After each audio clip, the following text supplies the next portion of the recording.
Bom, na minha parte eu vou falar um pouco sobre a diferença entre os poderes e a semelhança entre eles, e tentar também mostrar um pouco do que eu acredito que cada um representa, tá?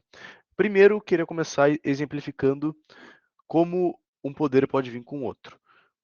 Para mim, o melhor exemplo de poder social que vem com o monetário junto são shows, grandes shows.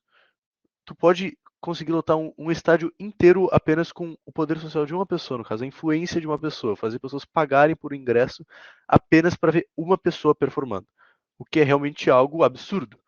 Tu consegue movimentar multidões só para pagar para te ver.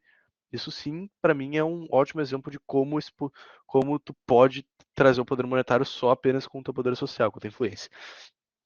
Outro bom exemplo para mim, que é o mais óbvio do poder monetário, é o fato de tu ter dinheiro, sabe? Só de tu ter o dinheiro, andar com roupas boas, com um relógio, com carro, querendo ou não, as pessoas vão começar a te botar mais num pedestal e vão começar a te respeitar mais, sabe? Só pelo fato de ter dinheiro. Às vezes por interesse, às vezes por realmente reconhecer a tua grandeza ou algo assim, mas querendo ou não, tu acaba recebendo o poder social simplesmente por as pessoas te reconhecerem pelo teu dinheiro. Agora falando sobre as semelhanças e as diferenças. Bom, os dois poderes eles têm a capacidade de mover pessoas, de fazer pessoas saírem de suas casas para fazer alguma coisa. Mas eles têm uma grande diferença no que elas vão fazer. Poder social, tu consegue mover multidões para ir em passeatas, em retiros ou concertos, enfim, para simplesmente ver tu falar. Tu tá dando, digamos, uma troca. Tu tá dando tua presença ou dando teus ideais para a pessoa em troca ter a presença dela. Já o poder monetário é um poder mais direto, né? Tu tá dando dinheiro para uma pessoa e ela vai fazer um serviço para ti. Só que, bom, o poder monetário tu não consegue comprar multidões para ir em eventos gigantes que nem uma passeata política, né? Isso é muito, seria muito dinheiro e muito complicado fazer isso. Mas o poder social também não consegue mover pessoas para construir um prédio, por exemplo. Então isso para mim exemplifica bastante de um pouco da diferença desses dois poderes, sabe? Outro também, coisa que os dois poderes podem fazer é controlar os seus entornos. Poder social, tu querendo ou não, vendo controlar os teus entornos, tu influenciando as pessoas, subindo um pouco socialmente ou hierarquicamente em alguma companhia ou algo assim, tu vai acabar querendo ou não controlando os teus entornos um pouco melhor, por tu assumir cargos de liderança ou algo do gênero. Até mesmo, como por exemplo, políticos. Mas os políticos muitas vezes usam esse poder social deles para o mal, né? Por um caso, roubos e, né, impor a sua vontade sobre a lei, mesmo simplesmente por ter esse poder social. Já o poder monetário, tu também pode pagar propina, pode fazer muitas coisas, mas na maioria das vezes, para tu controlar os teus entornos com dinheiro, é na base de alguma coisa ruim. Porque o dinheiro não envolve confiança em si, que é algo que eu vou explicar um pouco mais à frente. Mas o dinheiro não envolve a confiança da pessoa. Então, tu vai estar sempre comprando ela, querendo ou não, com dinheiro. Então, o poder social pode influenciar os entornos de uma maneira boa, assim como mal, mas o dinheiro quase sempre vai ser para algo ruim. Claro, pode ser também para propagandas, por exemplo. Propagandas para contra o suicídio, algo do gênero, que pode vir do poder monetário, claro. Esse tipo de coisa até tudo bem, sim, é pro bem, mas a maioria das vezes é usado para coisas ruins. Agora falando um pouco sobre o que eu considero que cada um representa. Começando pelo poder social. O agente do poder social, o que faz crescer esse poder, o que faz tu, digamos, fazer a quantidade de poder que tu tem, é o indivíduo. O indivíduo, ele se envolve nas trocas, ele faz favores, ele fala, ele se mostra, ele é o indivíduo em si que faz o seu próprio poder social crescer. E isso acarreta em algumas coisas. Primeiro que é mais perigoso, porque tu tá dando tua cara a tapa, querendo ou não, além de ser um pouco mais difícil de tu efetivamente crescer nisso, sabe? Tem que ser muito bom. Mas a coisa boa do poder social é que envolve confiança. É tu que tá indo lá dando tua cara a tapa, é tu que tá falando com as pessoas, é tu que tá se mostrando, sabe? Então, muitas vezes vai ser uma relação muito mais fiel, algo muito mais difícil de ser quebrado. Então, o poder social, resumindo, ele é muito, ele é, tem um ponto positivo de envolver a confiança, mas tem um ponto negativo de ter o perigo de tu estar se expondo, sabe? E a troca de poderes, digamos assim, a troca que tu faz com as pessoas é contigo mesmo. Tu que tu faz um favor para a pessoa para receber algo em troca dela. Que nem, por exemplo, uma passeata. Um político pode aparecer na passeata e em troca de ele aparecer na passeata, as pessoas vão lá ver ele. Isso, digamos que é uma troca do poder social. Aqui a gente tem os exemplos de poderes. O Fred ele vai falar mais sobre o monetário depois, e enquanto isso eu vou falar de social. Como primeiro exemplo, a gente tem o Jair Bolsonaro, que além dele ter um poder político absurdo por ser o presidente, ele usa táticas populistas para conseguir votos e até mesmo mobilizar as pessoas às ruas. Assim como a gente pode usar de exemplo, né, a passeata que ele fez agora recentemente, que só dele ir pra rua ele conseguiu mobilizar cerca de 1 milhão de pessoas. E isso é absurdo. Como segundo exemplo, a gente pegou o Lula, que assim como o Bolsonaro, ele usa de discursos populistas para conseguir votos e fazer com que as pessoas defendam ele cegamente. Esse foi um dos motivos que fez com que ele ficasse no poder por tanto tempo assim, porque ele fez com que toda a população acreditasse que ele fosse meio que a solução para os problemas. Essa dinâmica política, inclusive, ela acabou polarizando esse meio, porque são dois extremos, né? O da direita e o da esquerda. Agora, como primeira pergunta, a gente questiona se é possível adquirir poder social por meio do poder monetário. Agora eu vou falar um pouco sobre a relação de poder que acontece no Catar, o país do Oriente Médio. Bom, primeiro, o país é comandado por uma família de sheiks, a família dos Khalifa Al Thani, que chegaram ao poder quando o país declarou independência do Reino Unido em 1970, e desde lá eles são a mesma família que comanda, e nesse país não existe cargo de presidente, o chefe de estado é o emir, que é basicamente cumpre a função do presidente, só que é passado de forma hereditária. Então, o país não existem eleições, isso acaba colocando eles acima da lei, já que eles mesmos fizeram a constituição de lá, foi o pai do atual presidente, do atual emir, e os crimes deles acabam passando impunes, já que eles têm muito dinheiro e eles comandam a política local e todas as formas, basicamente, do petróleo, que é um dos maiores formas de dinheiro da região.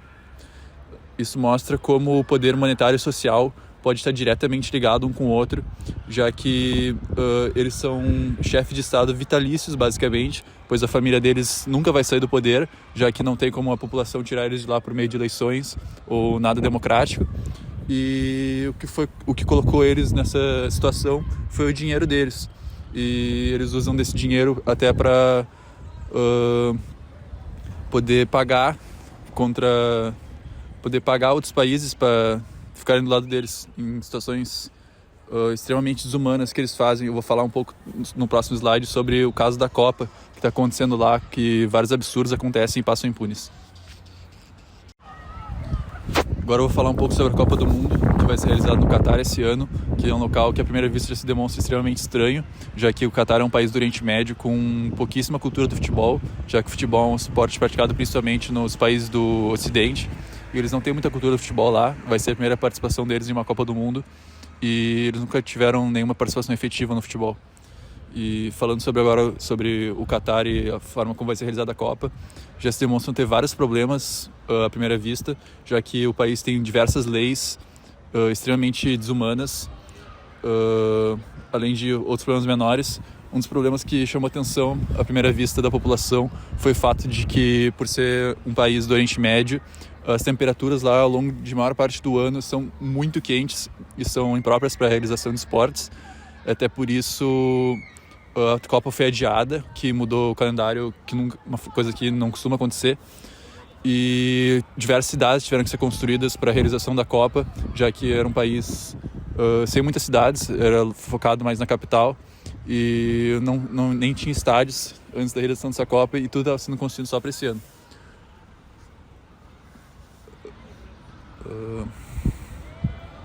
Bom, falando sobre a forma como o país foi escolhido, foi feita uma votação pela FIFA em 2009, decidindo o país sede para a Copa de 2022, só que essa votação extremamente suspeita aconteceu de forma provavelmente legítima, já que 2 dias antes da votação, vários jurados que iam votar no país sede já foram retirados, acusados de corrupção, e anos depois ainda foi aberta uma investigação para averiguar a legitimidade dessa votação, e foram encontradas diversas suspeitas de corrupção entre as pessoas que votaram no Catar. E sem dúvida nenhuma, com certeza rolou propina por trás, já que é um país extremamente rico. Só que como a FIFA, que foi justamente quem fechou o contrato com o Catar, eles investigaram e acabaram declarando como legítima a votação, que é muito estranho. Para a construção dos estádios para a Copa que vão acontecer, ou melhor, a construção dos estádios que já aconteceram para a Copa, a Anistia Internacional considera eles culpados de diversos crimes, tanto de crimes humanitários em relação à qualidade dos serviços oferecidos por os trabalhadores que trabalham nos estádios em situações desumanas, muitos deles passando calor, fome, sem ter onde morar, fora que vários morreram, e o Catar não prestou nenhum apoio para esses trabalhadores que vinham principalmente de países como Índia, Paquistão, Sri Lanka, países pobres que passavam por crise e tinham trabalhadores desesperados tentando melhorar a qualidade de vida de sua família. Então eles foram para o Catar para tentar conseguir seu emprego, só que acabaram morrendo ou passando por muitos apertos, e o Catar não foi considerado culpado, quer dizer, não foi punido por nada, apesar de ter sido considerado culpado, já que eles têm muito poder e dinheiro e ninguém consegue punir eles. Bom, falando então sobre por que é interessante para o Catar realizar a Copa lá, já que é um país sem muita cultura do futebol. Isso acontece porque o país é extremamente dependente do dinheiro vindo do petróleo, só que esse é um recurso finito, então eles procuram a todo custo novas maneiras de trazer dinheiro para o país. E uma das melhores formas é expondo o país para o mundo, atraindo turistas. E a Copa do Mundo é uma das melhores formas disso acontecer, já que é um evento mundial que atrai milhões e milhões de pessoas, seja ou turistas que realmente vão para o estádio assistir o jogo, ou os bilhões de espectadores ao redor do mundo que vão assistir a Copa pela televisão. Isso é interessante para o país, já que os países, principalmente do Ocidente, que é a região do mundo com maior interesse do futebol, principalmente países da Europa, da América, são os países que costumam fazer turismo e buscar novos lugares. Isso é extremamente interessante para o Catar. Como exemplo de poder monetário, nós temos o empreendedor Elon Musk, que sempre teve paixão por explorar soluções que melhorassem as condições de vida do planeta. Inspirado sempre por Star Wars e Senhor dos Anéis, por isso essa vontade de evitar uma era das trevas. Uma dessas soluções que ele criou foi habitar outros planetas do sistema solar, desencadeando essa ideia que ele tem, né, de colonizar Marte, o oásis em Marte com a estufa instalada no planeta para cultivar os alimentos. E esse foi o embrião que levou à criação da SpaceX, que nasceu com o propósito de construir foguetes para essas missões de viagem de exploração espacial e comercial. O sonho de infância dele se tornou realidade com a Falcon 1, que foi um foguete, né? O primeiro foguete de sucesso em 2006 da SpaceX, foi batizado em homenagem à Millennium Falcon do Star Wars. Até agora a SpaceX já realizou 122 missões para a NASA, colocando satélites em órbita, abastecendo a Estação Espacial Internacional, pondo os satélites da Starlink, que é a empresa dele de internet, que é um provedor de internet via satélite. E a outra meta dele era levar inicialmente a SpaceX com a SpaceX levar o homem até Marte até 2025, mas vai demorar um pouco mais, assim, até 2030 ou talvez mais. Só que está dentro da margem de erro. E ele é um ótimo exemplo de poder monetário, porque é um homem que controla o mundo sem que ele saiba que está sendo controlado. A próxima pergunta que o grupo elaborou é a seguinte: até que ponto um contrato social pode limitar o poder monetário? porque um grande exemplo é o próprio Elon Musk, já citado. É um homem com muito poder monetário, com muito poder aquisitivo, que participa da iniciativa privada. E assim como antigamente, nas grandes navegações, os países iam explorando o mundo e descobrindo novas terras, desbravando os novos mundos, entre aspas. Chegavam lá, botavam suas bandeiras e falavam: ah, agora isso aqui é meu. Se houvesse oposição que fosse fácil de ser combatida, eles nem hesitavam e iam em frente. E só simplesmente, pronto, isso aqui é nosso. E por exemplo agora com o Elon Musk. Ele literalmente está explorando o espaço. Provavelmente vai ser o primeiro a chegar a Marte. Então de que maneira os governos vão interferir nisso? Ou que tipo de contrato social pode interferir nisso? Se faz parte da iniciativa privada, faz parte do direito dele, né? Ele chegou primeiro e falou: isso aqui é meu. Ele vai simplesmente olhar para o céu e falar: aquela bola vermelha é minha. E não vai ter quem diga que isso não pode, porque só ele conseguiu. Então, o único que pode impedir ele é ele mesmo. E uma pessoa só com tanto poder chega a ser um tanto assustador. Então, fica aí a reflexão. Como que o poder do contrato social pode limitar um poder monetário tão absurdo? A situação se tornaria um tanto quanto hipócrita, porque o próprio contrato social teria que limitar, ou talvez até mesmo excluir, o poder que ele mesmo concedeu a um homem. O próprio Elon Musk adquiriu o poder dentro dos limites da lei, dos contratos sociais pré-estabelecidos. Só que se torna um negócio tão absurdo que chega a ser assustador. E o que as pessoas não compreendem, elas temem. E quando as pessoas temem, elas se revoltam. Gera um efeito em cadeia de caos. Então, como poderíamos resolver isso? Qual seria o caminho? Para finalizar, a gente vai falar do pensador escolhido pelo grupo, que foi o Max Weber, que é um intelectual alemão que é considerado um dos fundadores da sociologia, junto com o Marx e com o Durkheim. Ele define o poder como a probabilidade de se impor a própria vontade numa relação social, mesmo que haja resistência que pode ser exercida por meio da ideologia, da economia ou da política. Além disso, ele define a dominação como a probabilidade da legitimação a certo mandato, ou seja, a obediência a uma ordem entre pessoas dentro de um território. O poder, então, seria o exercício da vontade sobre indivíduos e a dominação é a aceitação à subordinação. Dentro da tipologia de dominação, ele define 3 vertentes, que é a dominação carismática, que é exercida por líderes que cativam as pessoas com seus discursos. Como exemplo, a gente pode citar o Getúlio Vargas, o Gandhi, o Antônio Conselheiro no Brasil e até mesmo Hitler. Tem também a dominação tradicional, que é justificada pela tradição em uma sociedade patriarcal, podendo citar a monarquia inglesa, que mesmo não tendo poder político atualmente, tem bastante influência na sociedade deles. Para concluir, tem o poder legal, que é exercido por aqueles que a lei permite, como os representantes da nossa república, nos poderes executivo, judiciário e legislativo. Esse último seria realizado pelo Estado, que na visão dele seria uma autoridade que possui o uso legitimado do poder, da força e da violência. Finalizando, deixamos aqui as nossas referências.